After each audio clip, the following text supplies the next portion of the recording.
Every time you see the blue and white propeller logo of a BMW gliding down the highway, you are looking at a symbol of luxury, speed, and German engineering perfection. But beneath that glossy paint lies a foundation not of steel, but of ash. The Quandt family, the silent owners of this automotive empire, are the wealthiest family in Germany, living behind high walls and deeper silences. They hide because their fortune was not built on business acumen alone. It was built on a blood pact with the devil. This is the story of a bloodline that fused with the Third Reich, of a mother who murdered her 6 children in Hitler's bunker, and of an industrial machine that consumed 50,000 slaves to keep its profit margins alive. Welcome to the autopsy of the Quandt dynasty, from war profiteering to Nazi royalty. The dark origins of the Quandt dynasty can be traced back to the textile mills of late 19th century Germany, centered around the imposing figure of Günther Quandt. Born in 1881, Günther was a man who seemed to operate without a moral compass. While his contemporaries viewed the outbreak of World War I as a geopolitical catastrophe, Günther viewed it through the cold lens of logistics. He secured lucrative government contracts to supply uniforms for the Imperial Army, realizing early in his career that the most reliable customer on earth is a government engaged in mass slaughter. As young German men froze to death in the trenches of Verdun, Günther cornered the wool market, driving up prices and siphoning millions of marks from the national treasury. This initial accumulation of capital established the psychological template for the family. Human tragedy is simply a variable to be exploited for industrial gain.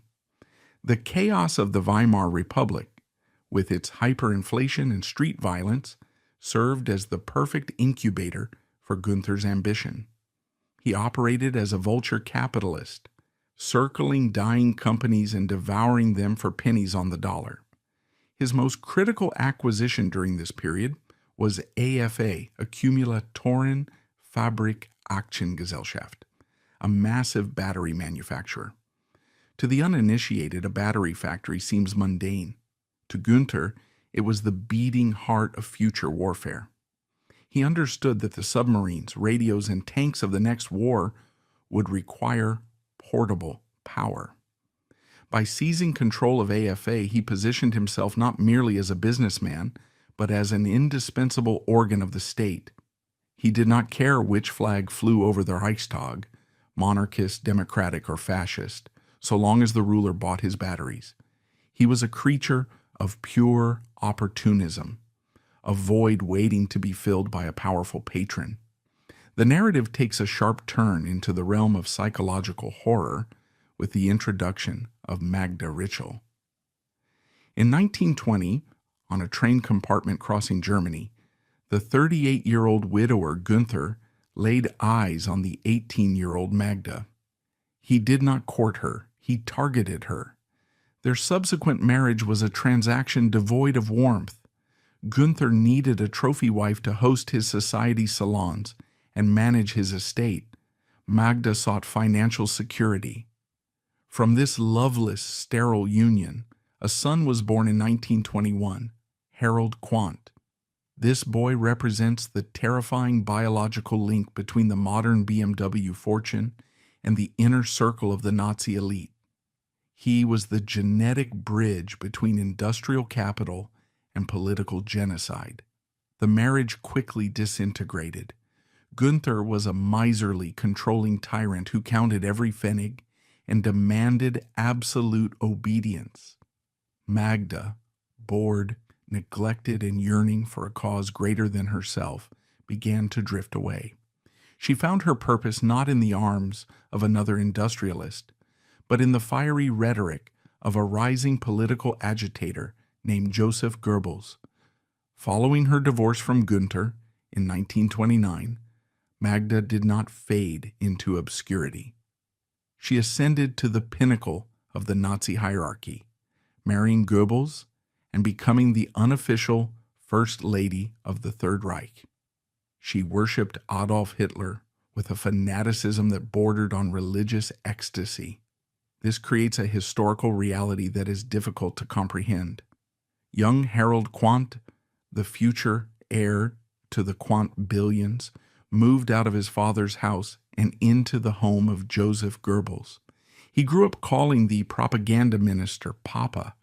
He was the boy seen in newsreels standing next to Hitler, wearing a crisp Hitler Youth uniform, his arm raised in a salute.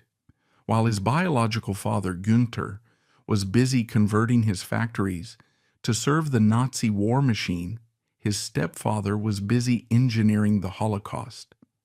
The Quandt bloodline was not merely associated with the Nazis. It was raised in their living room, fed at their table, and indoctrinated by their supreme leaders. While his son was being groomed in the household of the propaganda minister, Günther Quandt was solidifying his alliance with the new regime in the boardroom. When Hitler seized absolute power in 1933, Günther officially joined the Nazi Party, NSDAP. This was not an act of ideological conversion, but a calculated business maneuver. The Nazis offered a program that appealed to Günther's predatory instincts: Aryanization. This was the state-sanctioned theft of Jewish businesses, a legal framework that allowed German industrialists to seize the assets of their Jewish competitors for a fraction of their value. Günther stalked Jewish business owners with the patience of a wolf. He used his political connections to pressure banks to cut off their credit lines, forcing them into bankruptcy. Then he would swoop in as the savior, offering to buy their factories at a ruinous discount. If they refused, the Gestapo would pay them a visit. He acquired construction firms, metalworks, and mining operations, effectively stealing generations of Jewish wealth to expand the Quandt footprint. This was plunder disguised as commerce. By 1937, Hitler honored him with the title of Wehrwirtschaftsführer, leader of the defense economy, a designation that gave him the power of life and death over the industrial landscape. He had ceased to be a civilian manufacturer. He had become a warlord of production. His fortunes now inextricably tied to the success of the Nazi conquest. The psychological compartmentalization required to operate in this manner is staggering. Günther could have dinner with his son Harold at the Goebbels residence discussing the glory of the Reich, and then return to his office to sign orders that would strip a Jewish family of their livelihood. He viewed the Nazi Party not as a criminal organization, but as a management consultant firm that removed labor unions and eliminated competitors. As the war clouds gathered over Europe, Günther Quandt looked at his balance sheets and smiled. The batteries of AFA were about to be installed in every U-boat and V-2 rocket that Germany could produce. The stage was set for the next phase of his expansion, where he would trade money for blood and replace paid workers with a new disposable resource: slaves. The outbreak of World War II in 1939 did not panic the Quandt family, it energized them. While Europe descended into chaos, Günther Quandt looked at the logistical map of the Third Reich and identified a critical bottleneck. The Blitzkrieg relied on speed, but the machinery of war, the U-boats prowling the Atlantic, the V-2 rockets raining terror on London, and the radios coordinating the panzer divisions, all relied on portable energy. They needed batteries. AFA, the jewel of the Quandt Empire, was the only entity capable of meeting this insatiable demand. But there was a problem. The German workforce was being conscripted to fight on the Eastern Front. The factories were expanding, but the labor pool was vanishing. A normal industrialist might have scaled back production. Günther Quandt, the Wehrwirtschaftsführer, chose a different solution, one that required the total suspension of human morality. He accepted the Nazi offer of a new, disposable resource: slave labor. The descent into barbarism was not gradual. It was immediate and structured. The Quandt family did not merely employ forced laborers sent by the state. They actively petitioned the SS for them. They negotiated the contracts for human beings as if they were ordering raw steel or rubber. In 1943, seeking to maximize efficiency, the family established a private concentration camp directly adjacent to their battery factory in Hannoverstücken. This was a satellite of the notorious Neuengamme concentration camp, but for all intents and purposes it was a Quandt fiefdom. It was a closed loop of horror where the factory manager was the god and the prisoner was a biological component with a calculated shelf life. Inside the walls of Hannoverstücken, the true nature of the Quandt fortune was forged. The production of lead-acid batteries is a toxic process. It involves handling heavy metals and inhaling poisonous fumes. In a regulated environment, workers wear protective gear and work short shifts. In the Quandt factory, the slaves wore rags and worked 12-hour shifts without masks. They were exposed to lethal concentrations of lead dust. Forensic accounts from survivors describe a living nightmare where the air tasted of metal. The lead accumulated in their bodies, rotting their teeth, turning their gums a necrotic blue, and attacking their nervous systems. The prisoners did not just die from exhaustion or typhus. They died from acute industrial poisoning, their bodies slowly shutting down as they assembled the power sources for Hitler's submarines. Herbert Quandt, the son of Günther and the future savior of BMW, was not an innocent bystander during this atrocity. By the 1940s, he was a director at AFA, heavily involved in personnel management. Post-war apologetics often try to paint the younger generation as helpless observers, but the paper trail destroys this myth. Herbert knew exactly what was happening on the factory floor. He walked the lines. He saw the walking skeletons. He saw the men coughing up blood. The documents reveal that the management treated the death rate not as a tragedy, but as a logistical variable known as fluctuation. When a batch of slaves was used up, too sick or too weak to work, they were not treated.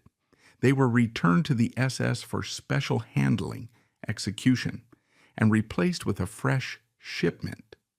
Herbert Quandt oversaw a system of human rotation that mirrored the replacement of a worn-out drill bit. The brutality of the Hannoverstücken camp was distinct because of its calculated indifference. The Quandt managers did not hate the Jews, the Danes, and the French resistance fighters who worked their lines with the fiery passion of a stormtrooper. They viewed them with the cold detachment of a farmer looking at livestock. The prisoners were essentially leased capital. The family paid the SS a daily fee for each head, a fee that was significantly lower than a German worker's wage. They calculated the caloric intake required to keep a man standing versus the output of battery cells. If the math didn't work, the man was discarded. This concept, known in Nazi terminology as Vernichtung durch Arbeit, extermination through labor, was the business model. The profit margins of AFA soared during the war years because their labor cost was effectively reduced to the price of a bowl of watery soup and the eventual cost of body disposal. There is a specific chilling detail that separates the Quandt factories from other industrial collaborators. At the AFA plant, the line between the factory and the execution site dissolved completely. Survivors testified that the company established an execution area on the factory grounds itself. A gallows was erected near the loading docks. When prisoners were caught stealing scraps of food or sabotaging a battery, they were not sent away to a distant camp for punishment. They were hanged right there in front of the assembly line as a lesson in productivity. The Quandt managers watched, they signed the reports, and then they went back to their offices to check the daily production quotas for the Luftwaffe. The connection to the Nazi elite fueled this impunity. While thousands died in his factories, Günther Quandt's biological son, Harold, was serving as a lieutenant in the Luftwaffe, fighting for the regime his stepfather, Joseph Goebbels, helped build. The family was protected by the highest echelons of the party. They were untouchable. As the Allies bombed German cities into rubble, the Quandt factories kept humming, protected by anti-aircraft guns and the blood of the slaves who were forced to repair the bomb damage during the air raids. They were building a fortune that would survive the war, a pile of gold accumulating in the vaults while the bodies piled up in the mass graves outside Hanover. By 1945, as the Third Reich crumbled, the Quandt family faced a dilemma. The war was lost. The Soviet army was approaching from the east and the Americans from the west. A normal criminal might try to flee. Günther and Herbert Quandt did something more calculating. They prepared to pivot.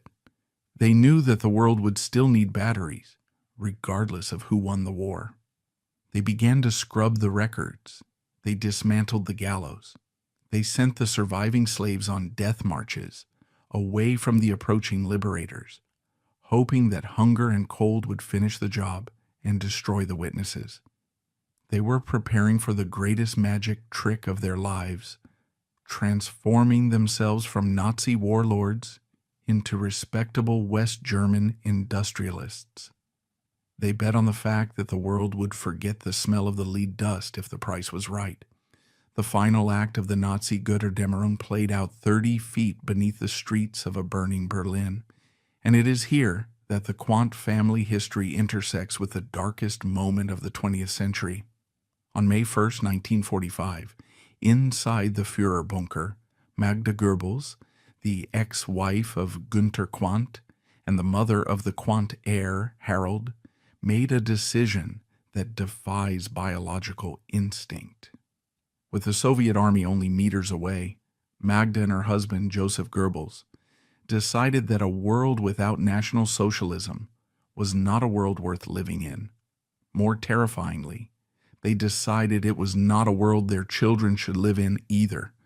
Magda sedated her 6 young children, Helga, Hilda, Helmut, Holda, Hedda, and Haida, with morphine.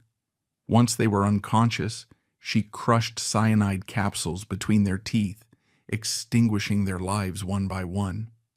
This act of filicide serves as the horrific spiritual baseline of the family narrative.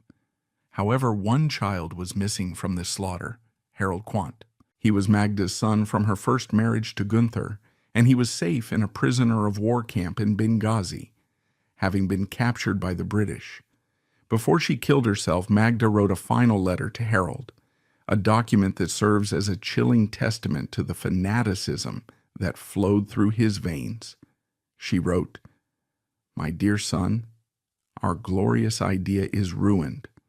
The world that is coming after the Führer and National Socialism is not any longer worth living in, and therefore I took the children with me. We have only one goal, loyalty unto death." Harold Quandt survived the war as the sole biological remnant of Magda Goebbels, inheriting not only the immense industrial fortune of his father Günther, but also the traumatic, silent legacy of his mother's annihilation. While the bunker burned, Günther Quandt was executing a survival strategy of a different kind. He was arrested by the Americans in July 1946 and interned at the Moosburg camp. To the casual observer, his conviction seemed inevitable. He was a Wehrwirtschaftsführer, a member of the party, and the operator of a private concentration camp. But Günther was a master of the gray zone. He constructed a brilliant fabricated narrative for the denazification tribunals. He painted himself not as a perpetrator, but as a victim, a reluctant businessman forced into cooperation by the regime. He weaponized his animosity with Joseph Goebbels, his ex-wife's husband, to claim that he was actually persecuted by the Nazis. He argued that if he hadn't used slave labor, the SS would have nationalized his factories. The American prosecutors, overwhelmed by the sheer volume of cases and shifting their focus to the looming Cold War against the Soviet Union, accepted this fiction. They classified Günther Quandt as a Mitläufer, a fellow traveler or minor follower, rather than a major offender. He was released in 1948. He faced no prison time for the deaths in Hannover-Stücken. He paid no reparations to the families of the hanged. He walked away from the ashes of Europe with his empire intact, his bank accounts full, and his reputation officially scrubbed clean. This judicial failure is the cornerstone of the modern German economic miracle. It was built on the premise that capital is more important than justice. With his freedom secured, Günther and his son Herbert began the process of the resurrection. They retreated into silence, adopting a strict media blackout that persists to this day. They knew that their money smelled of death, so they needed a new vessel to wash it. They found that vessel in BMW, Bayerische Motorenwerke. In the late 1950s, BMW was a failing company. It had produced aircraft engines for the Luftwaffe during the war, also using slave labor, but in the post-war era, it was on the verge of bankruptcy, surviving by making pots, pans, and the tiny Isetta bubble car. Daimler-Benz was preparing to buy BMW and dismantle it. In 1959, Herbert Quandt made the gamble that would define the rest of the century. Using the blood money accumulated from the battery factories and the slave camps, he bought a controlling stake in BMW. He blocked the sale to Daimler. He injected the capital needed to develop the Neue Klasse sedans, the cars that would save the brand. It was a masterstroke of reputation laundering. By saving a Bavarian icon, the Quandt family transformed themselves from Nazi collaborators into heroes of the Wirtschaftswunder, economic miracle. The public cheered the revival of BMW. They did not ask where the money came from. The roar of the engines drowned out the whispers of the dead. The final tragedy of this era occurred in 1967. Harold Quandt, the boy who survived the war and inherited the dual burden of the Quandt billions and the Goebbels trauma, was killed. He died in a plane crash in Italy, slamming into a mountainside in his private aircraft. His death left the empire in the hands of his half-brother Herbert and their respective children. But even in death, the silence held. The family did not open the archives. They did not speak of the mother in the bunker or the slaves in the battery plant. They simply continued to compound their wealth, protected by a wall of lawyers and the complicity of a nation that wanted to forget. By the time Herbert Quandt died in 1982, he was eulogized as a visionary industrialist, the man who saved BMW. His casket was not followed by the ghosts of Hannover-Stücken. It was followed by politicians and bankers who celebrated his genius. The whitewash was complete. The pact with the devil had been fulfilled. The family had traded their souls for a dynasty, and thanks to the collective amnesia of the West, they were allowed to keep the receipt. But history is a patient prosecutor. The bodies buried under the factory floor do not disappear. They simply wait for the earth to shift. And in the 21st century, the ground was about to crack open. How a TV documentary finally exposed the 50,000 dead slaves. The decades following World War II in West Germany were defined by a psychological phenomenon known as the Great Silence. It was a collective national agreement to look forward, never backward, to rebuild the cities without asking too many questions about who had burned them down.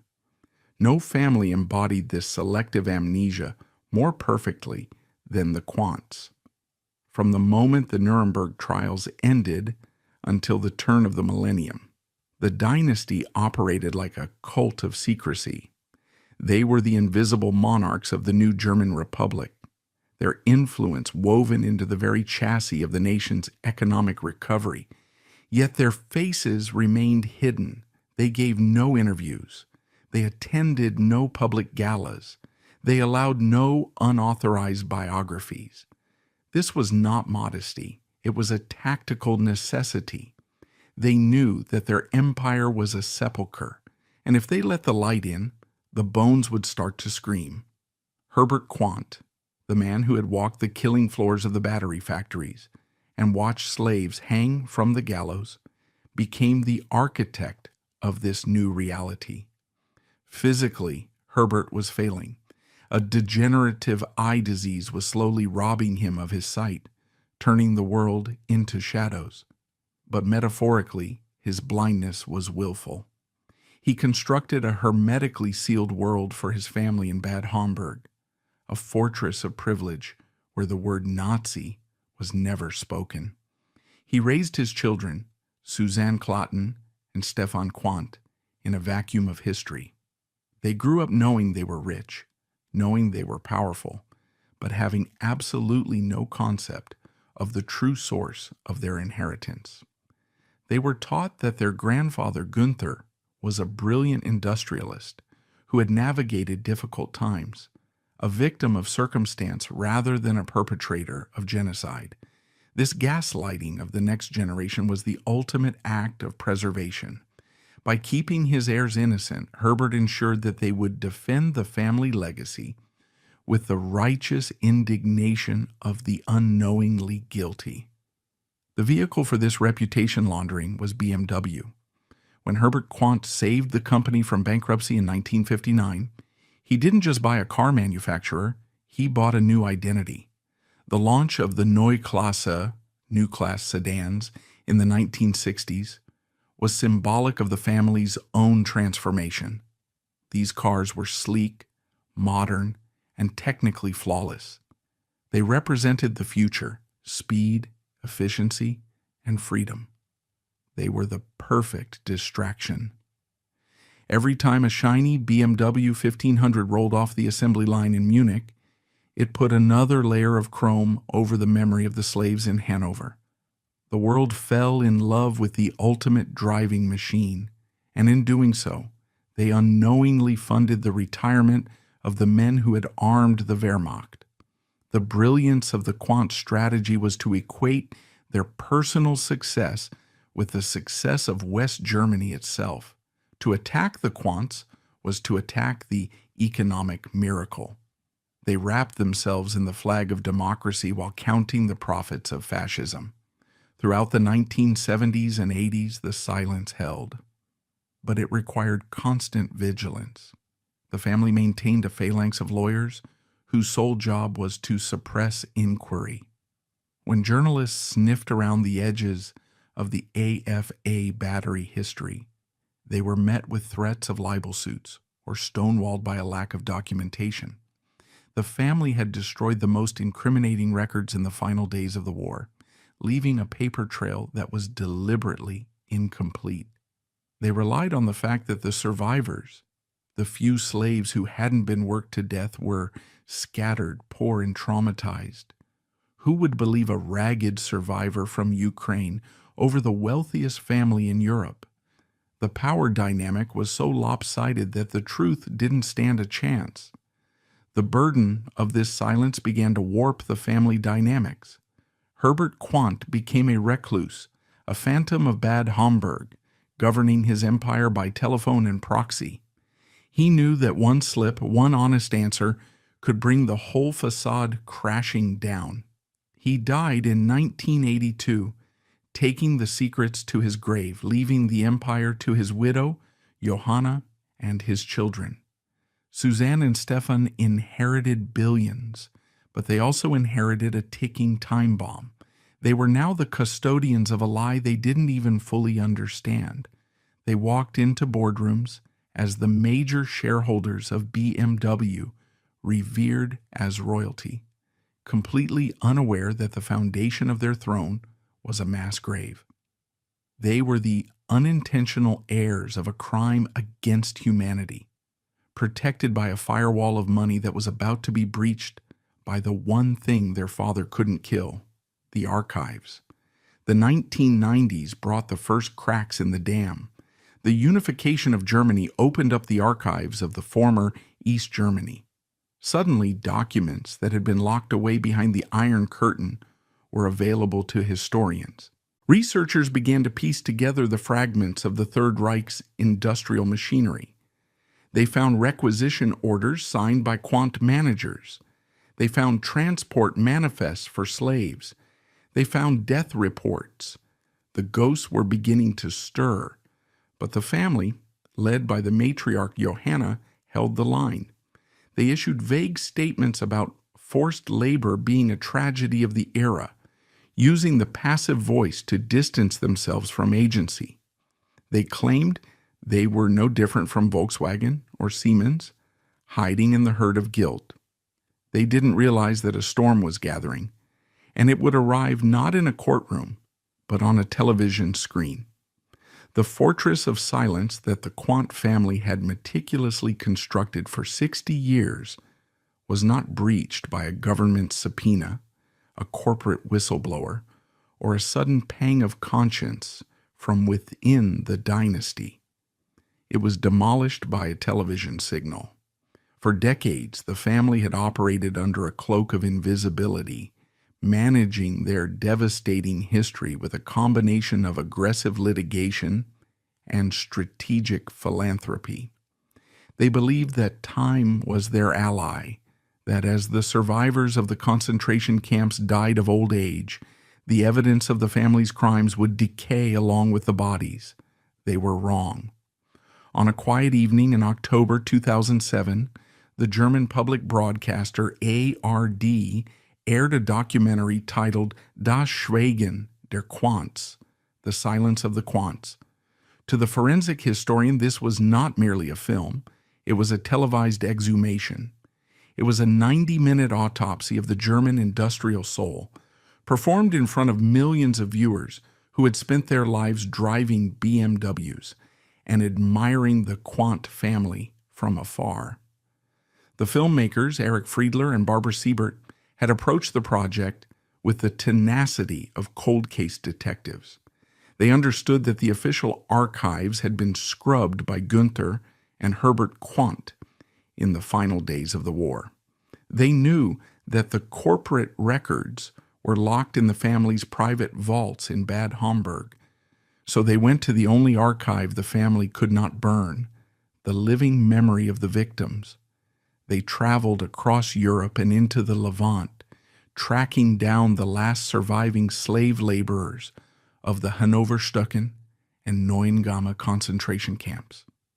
These men, now in their 80s, living in modest apartments in Copenhagen, Athens, and Tel Aviv, became the prosecutors of the Quandt legacy. They did not speak with the rage of the vengeful. They spoke with the hollow, haunting precision of witnesses who had stared into the abyss of capitalistic cruelty and survived to tell the tale. When the documentary aired, the contrast presented on the screen was visceral and nauseating. The editors utilized a split-screen narrative technique that served as a moral indictment. On one side of the frame, the audience saw archival footage of Suzanne Klatten and Stefan Quandt, the modern heirs. They were depicted in their natural habitat, christening new luxury yachts, attending black-tie opera galas, and sitting in the sterile, air-conditioned boardrooms of BMW, looking every inch the respectable captains of industry. They were the golden children of the Wirtschaftswunder, the economic miracle. On the other side of the frame, the film cut to the grainy nightmare footage of the AFA battery factories in 1943. The viewers saw the walking skeletons, the men with hollow eyes and shaved heads, shuffling through the lead dust, manufacturing the batteries that fueled the Nazi war machine. The visual juxtaposition shattered the myth that the Quandt fortune was distinct from the Nazi crimes. The film argued visually and forensically that the champagne in Suzanne Klatten's glass was paid for by the marrow of the men dying on the other side of the screen. The testimony of the survivors provided the specific gruesome details that the family had spent millions to suppress. A Greek survivor, Takis Milopoulos, described the conditions inside the factory of bones with a clarity that silenced the nation. He described how the Quandt managers, civilians, not SS officers, walked the production lines with stopwatches, treating the slaves not as human beings, but as biological batteries with a calculated shelf life. He spoke of the lead death, the sweet metallic taste in the mouth that signaled the beginning of the end. As the prisoners inhaled the toxic dust without protective gear, their gums would turn blue, their teeth would rot and fall out, and their nervous systems would collapse. The documentary revealed that the Quandt management had calculated the exact caloric intake required to keep a man standing for 12 hours of labor. If a prisoner collapsed from exhaustion or lead poisoning, he was not sent to a hospital. He was sent to the death zone to be liquidated and replaced by a fresh shipment from the Neuengamme main camp. Perhaps the most damaging revelation was the exposure of the Quandt execution ground. The filmmakers uncovered evidence that the family had erected a gallows on the factory premises, a private killing field designed to enforce discipline through terror. This was a critical forensic detail.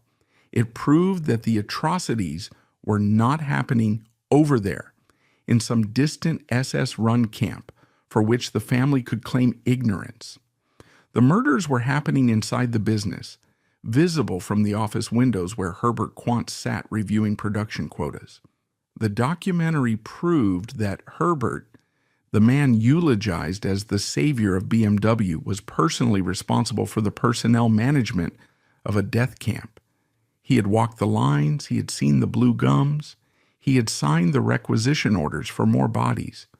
Throughout the production of the filmmakers had attempted to engage the family. They sent letters, made phone calls, and requested interviews. They were met with the standard Quandt response, a wall of silence. The family's handlers, accustomed to bullying the press, assumed that ignoring the project would make it go away.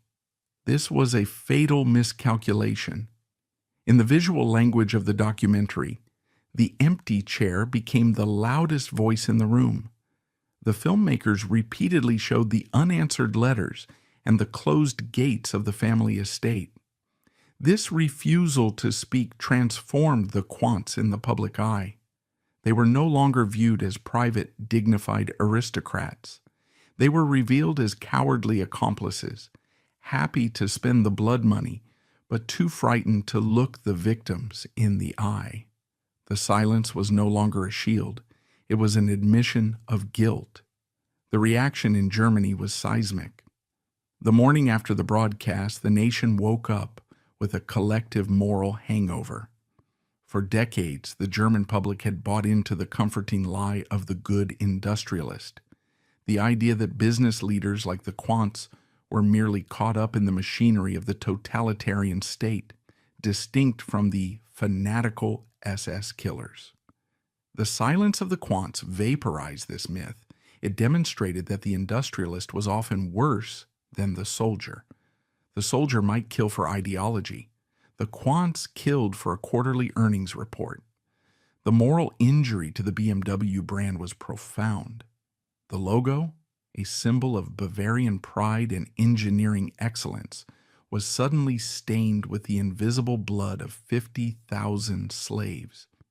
Questions began to pour in from every sector of society. How could the richest family in Germany not have a single memorial for their victims?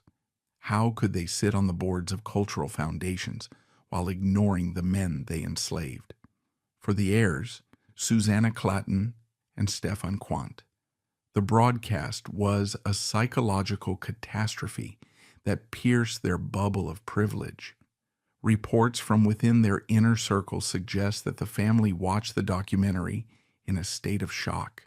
For their entire lives, they had been subjected to a sophisticated form of parental gaslighting. Herbert Quandt had raised them in a vacuum of history, protecting them from the truth of his own sins. They knew their grandfather was a member of the party, but they viewed it as a bureaucratic necessity. They did not know he was a monster who stole Jewish companies. They knew their father ran the battery factories, but they did not know he presided over a system of extermination through labor. The documentary forced a mirror in front of their faces, and the reflection was hideous.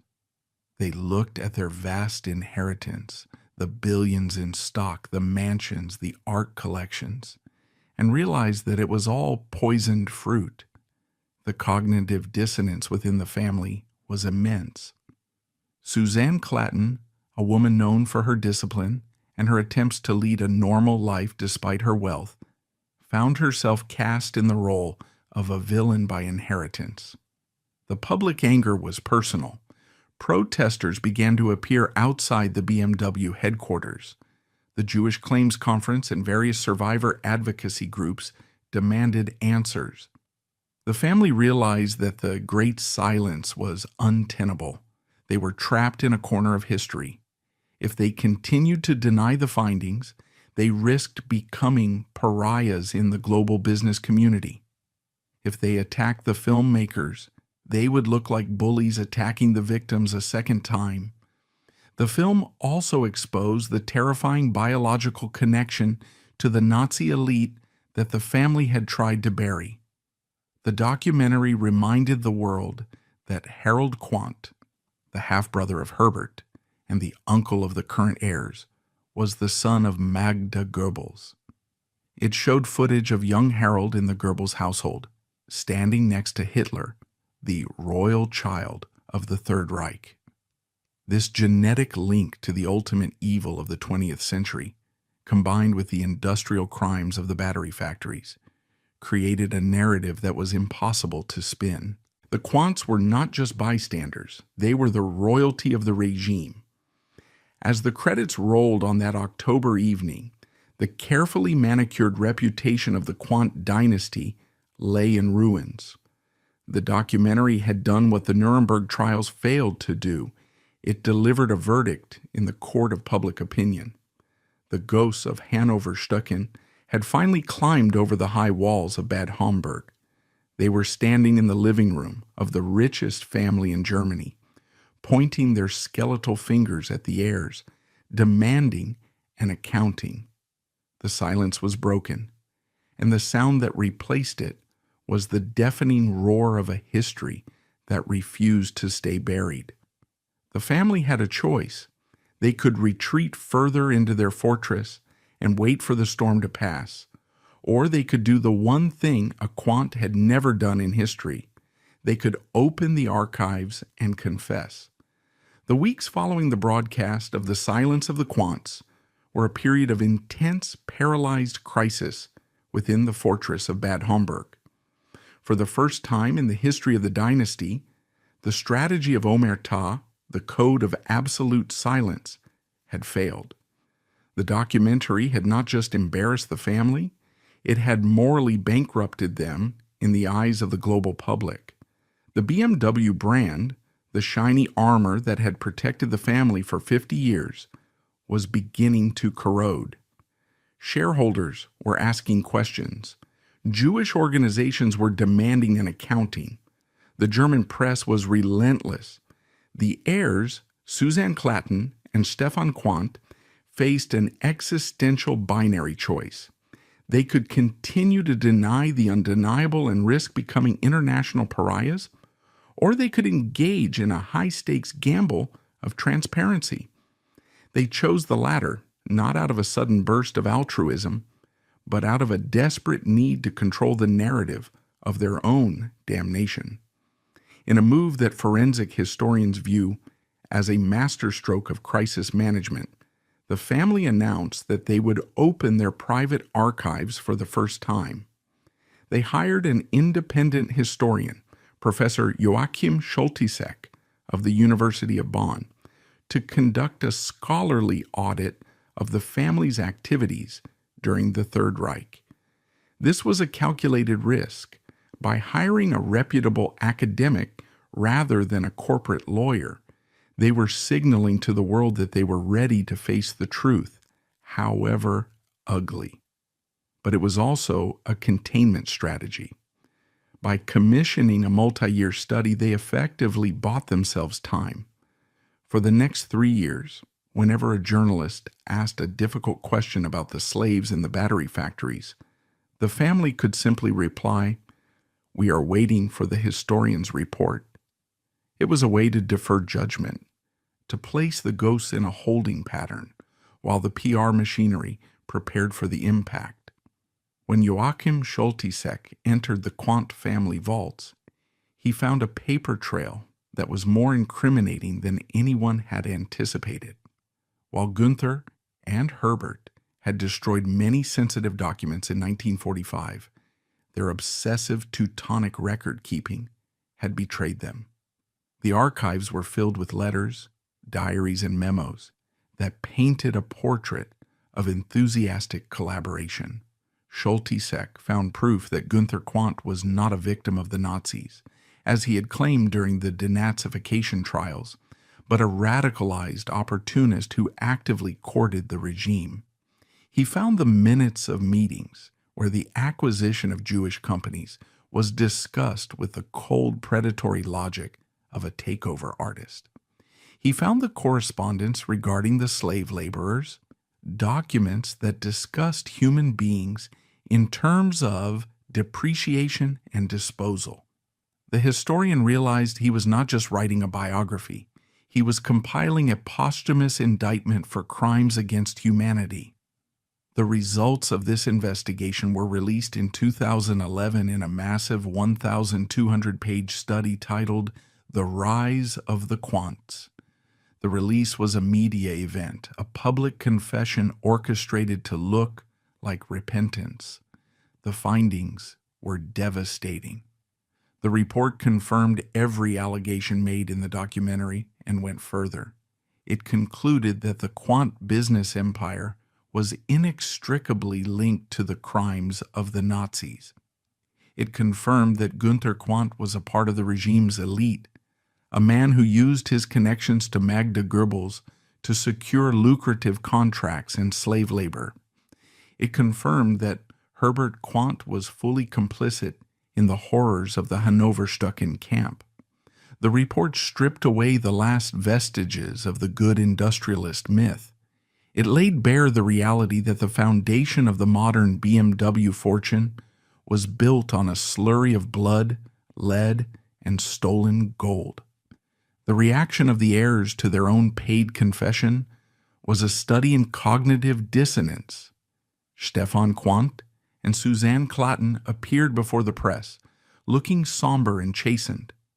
They expressed their deep regret and shame over the actions of their father and grandfather. Stefan Quandt admitted, "We were treated to a sugar-coated version of the truth."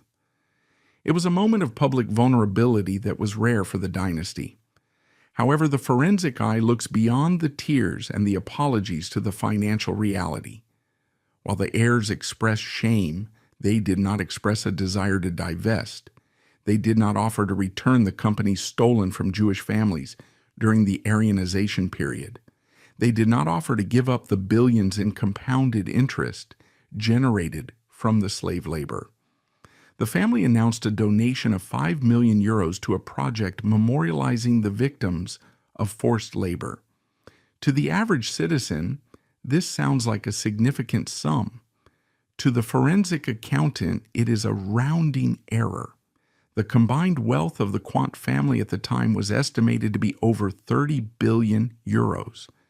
5 million euros represented approximately 0.01% of their net worth. It was the equivalent of a normal person donating $10 to apologize for a murder. Critics argued that this was not reparations. It was an indulgence payment, a small fee paid to the church of public opinion to absolve them of their sins so they could go back to business as usual.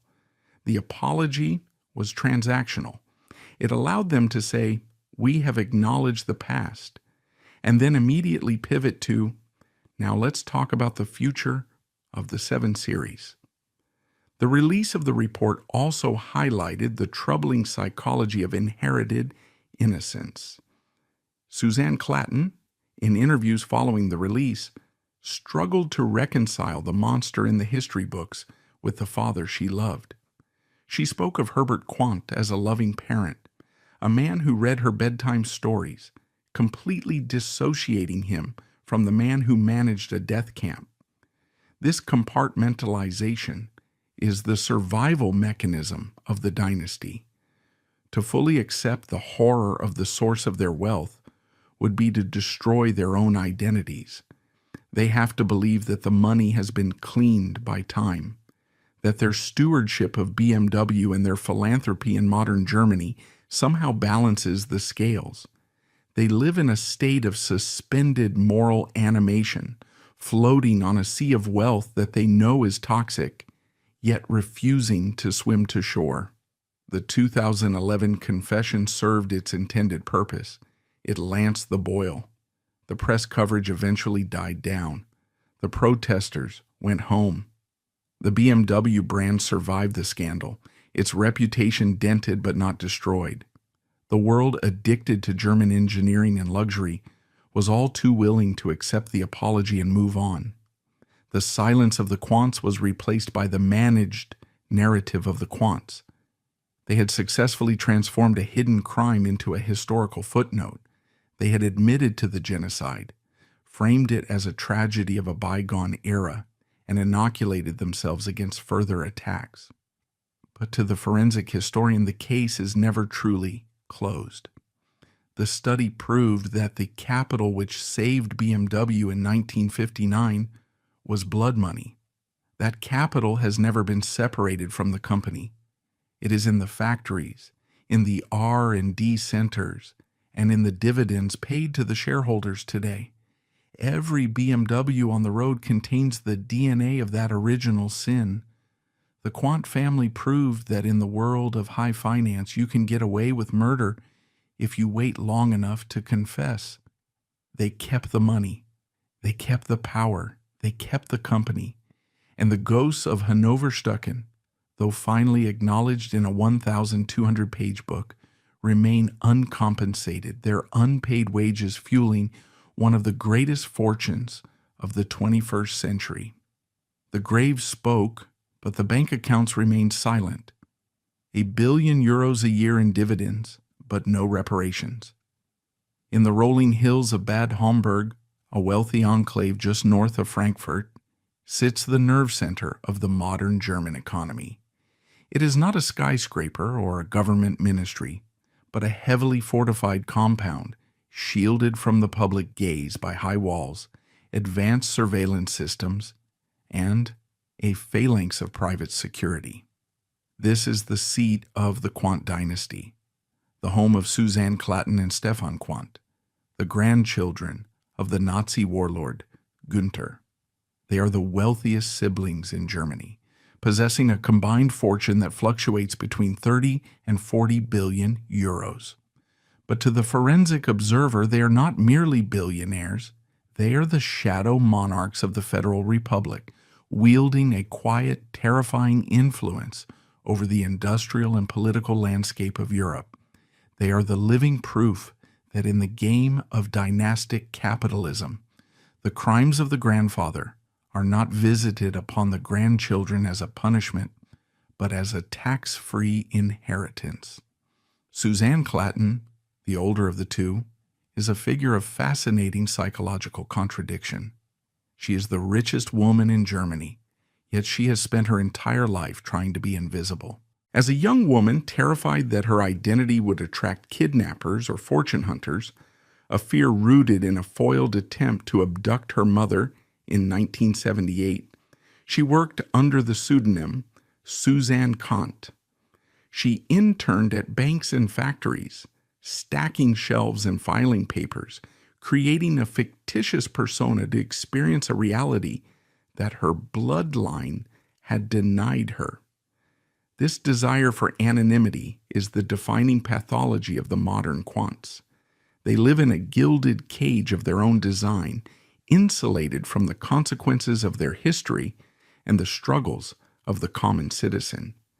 They view the public not as a community to engage with, but as a threat to be managed.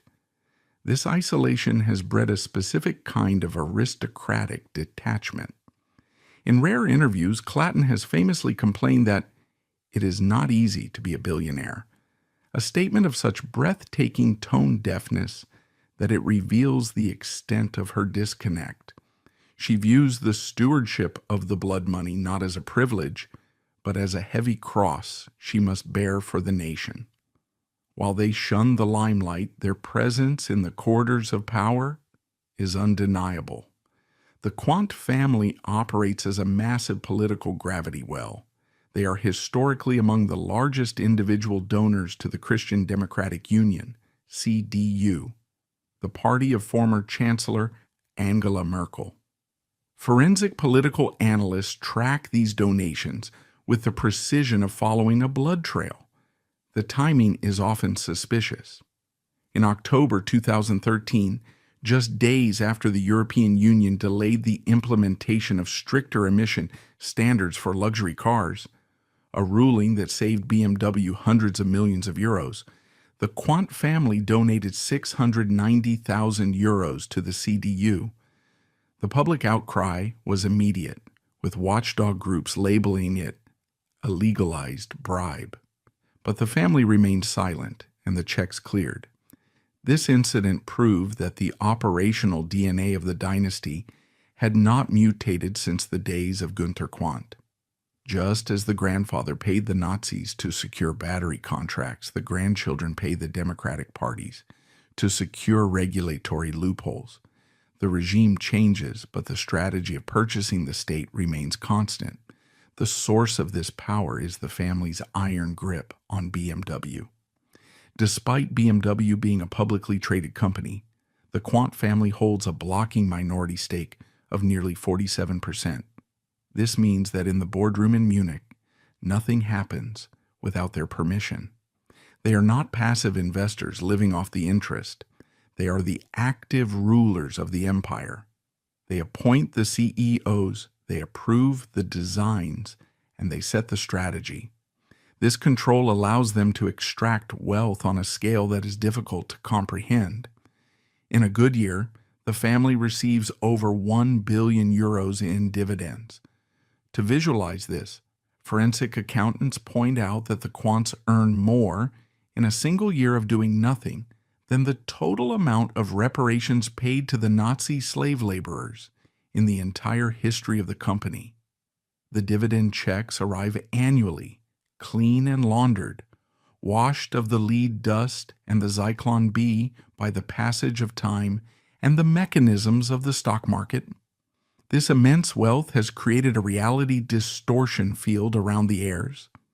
Stefan Quandt, a quieter figure than his sister, manages a sprawling portfolio of other investments, from homeopathy to logistics, further diversifying the family's hold on the German economy. They exist in a stratosphere where the laws of gravity do not apply. When the global financial crisis of 2008 hit, or when the Dieselgate scandal rocked the German auto industry, the Quandts remained untouched. Their fortune is so vast that it acts as a shock absorber against reality. They are the untouchables, protected by a firewall of lawyers, lobbyists, and PR consultants who ensure that the name Quandt is associated with innovation and philanthropy, not genocide and slavery. However, this fortress of solitude comes with a psychological cost. The forensic profile of Suzanne Clatton reveals a woman deeply lonely within her tower, raised in a culture of secrecy, taught to trust no one, and burdened with a secret history of atrocities. She developed a vulnerability that is common among the isolated ultra-rich. The paranoia that kept her safe also kept her empty. She had the money to buy anything in the world except the certainty that she was loved for herself and not her checkbook. This psychological fracture, the deep-seated insecurity of the heiress, would eventually become the entry point for a predator. The fortress walls were high enough to keep out the historians and the journalists, but they were not high enough to keep out a man who understood exactly what the richest woman in Germany was starving for. The stage was set for a scandal that would humiliatingly strip away the family's carefully curated privacy and reveal the human fragility beneath the armor of the billionaire. In the summer of 2007, just months before the documentary The Silence of the Quandts would shatter the family's historical reputation, a different kind of catastrophe was unfolding in the private life of Suzanne Klatten. This crisis did not involve Nazi archives or slave labor. It involved the raw, unpolished vulnerability of a woman who had spent 40 years living inside a fortress. The incident began at the Lanzerhof, a hyper-exclusive wellness resort in the Austrian Tyrol. This is where the European elite go to detoxify their bodies and inadvertently expose their souls. It was here that Suzanne Klatten, the richest woman in Germany, met Helge Scarby, a man who forensic psychologists would later classify as a master predator of the lonely. Helge Scarby was not a businessman, he was a mirror. Tall, handsome, and impeccably dressed, he possessed the chameleon-like ability to reflect the deepest desires of his targets. He bore the nickname the Swiss James Bond, a persona he carefully cultivated. He approached Klatten not with the deference of a subordinate, but with the intrigue of an equal. He spun a fantastical narrative about his life, claiming to be a special representative for the Swiss government, a man who negotiated hostage releases in war zones. To Klatten, whose life was defined by the sterile, predictable rhythms of boardrooms and security details, Scarby represented danger, excitement, and, most fatally, intimacy. For the first time in decades, someone was looking at her not as an heiress, but as a woman. The seduction was an act of psychological engineering. Scarby identified the void in Klatten's life, the crushing isolation of her wealth, and filled it with attention. They began meeting in secret, in cheap hotels that stood in stark contrast to Klatten's palaces. The primary crime scene was room 629 of the Holiday Inn in Munich. To the forensic observer, the banality of the location is significant. Scarby chose it not for privacy, but for control. It was a neutral ground where the billionaire was stripped of her entourage and her power. But unknown to Klatten, the room was a stage. Next door in room 630 sat Scarby's accomplice, an Italian cult leader named Ernano Beretta. Through a modified peephole in the connecting door, Beretta filmed every intimate encounter, capturing the naked vulnerability of the BMW heiress on grainy video. This was not a romance. It was an entrapment operation planned with military precision. The sting entered its financial phase quickly. Scarby, playing the role of the tragic hero, told Klatten a harrowing story. He claimed that during a mission in Florida, he had accidentally paralyzed the child of a mafia boss in a car accident. He said the mafia was demanding blood money to spare his life. The sum required was 7 million euros. To a normal person, this story is absurd. To Susanna Klatten, who lived in a world of high-stakes negotiations and kidnappings, it was plausible. More importantly, her judgment was chemically impaired by the dopamine rush of the affair. She drove to the basement garage of the Holiday Inn and handed Scarby a cardboard box filled with 7 million euros in 500 euro notes. This was the test transaction. Scarby was testing the liquidity of his asset and the depth of her submission. However, the predator got greedy. Emboldened by the ease of the first theft, Scarby escalated. He demanded Klatten leave her husband and invest hundreds of millions into a fictitious trust fund. When Klatten finally hesitated, sensing that the fairy tale was fracturing, Scarby dropped the mask. The charming Swiss diplomat vanished, replaced by the cold-blooded extortionist. He sent her copies of the sex tapes. He attached a letter demanding 49 million euros, later negotiated down, then up again. The threat was explicit. Pay the money, or the videos would be sent to the BMW board of directors, her husband, and the international press. He threatened to destroy her reputation, the only thing the Quandt family valued as much as their money. This is the moment where the forensic profile of Suzanne Clatton shifts. A weaker victim, terrified of the shame, would have paid.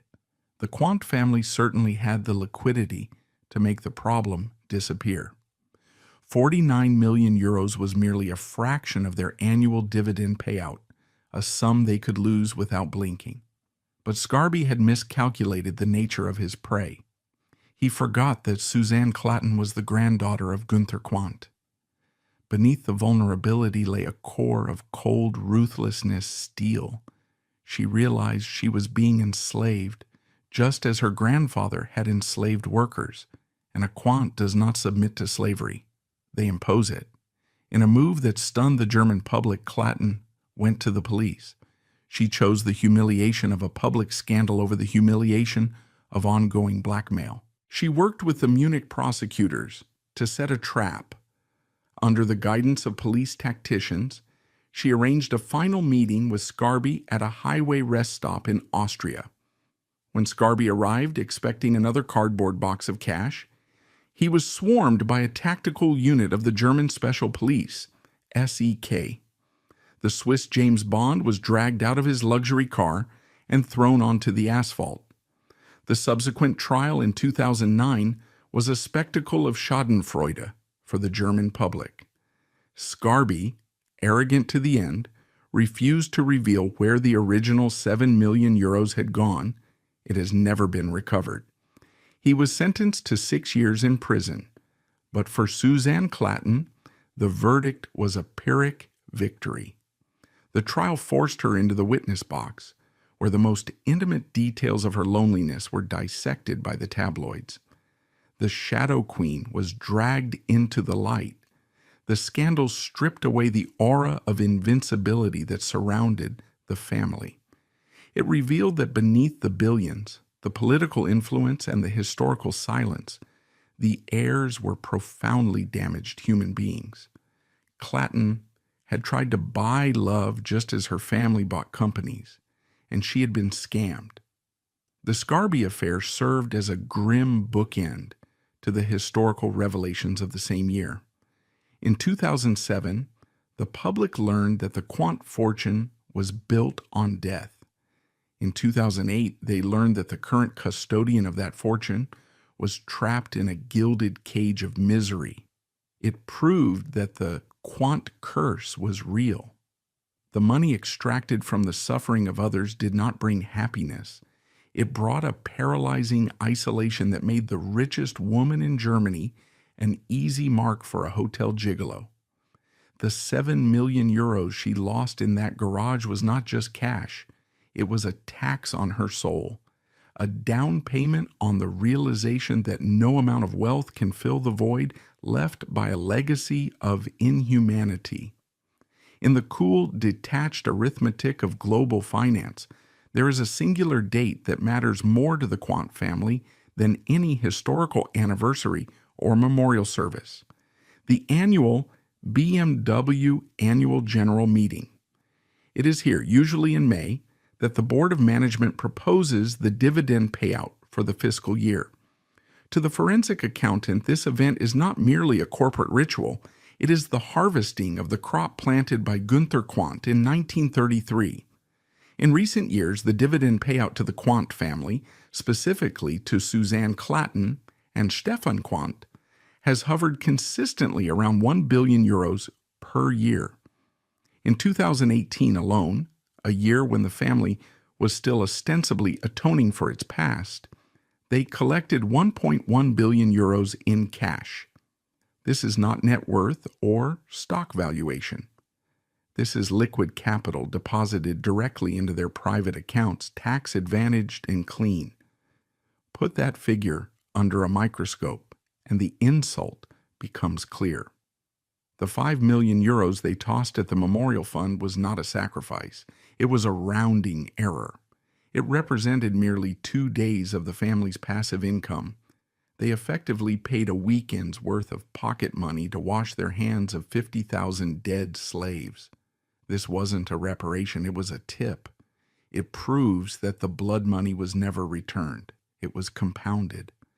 The capital that bought BMW in 1959 was born in the concentration camps, and every dividend check printed today still carries that genetic code. The Quandts proved a dark rule of history. If you steal enough money and hold on to it long enough, theft eventually becomes heritage. With their billions secured, the heirs have engaged in a sophisticated campaign of reputation laundering through philanthropy. This is a standard maneuver for dynasties built on crime, from the Rockefellers to the Sacklers. Suzanne Clatton and Stefan Quandt have plastered their names on university chairs, art prizes, and foundation boards. They are celebrated as patrons of the sciences and the arts. This strategy serves a dual purpose. First, it buys silence. It is difficult for a university president or a museum director to criticize the family's Nazi past when the Quandt Foundation is paying for the new wing of the building. Second, it rewrites the narrative. It replaces the image of the slave driver with the image of the benefactor.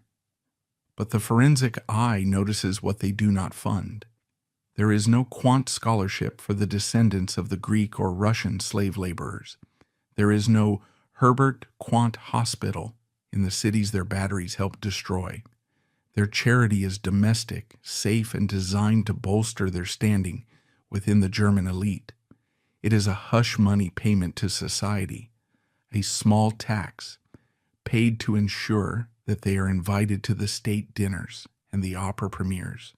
They have successfully reintegrated themselves into the polite society of Europe, proving that there is no crime so heinous that €1 billion cannot smooth over the edges. The stain of the Holocaust has not been removed.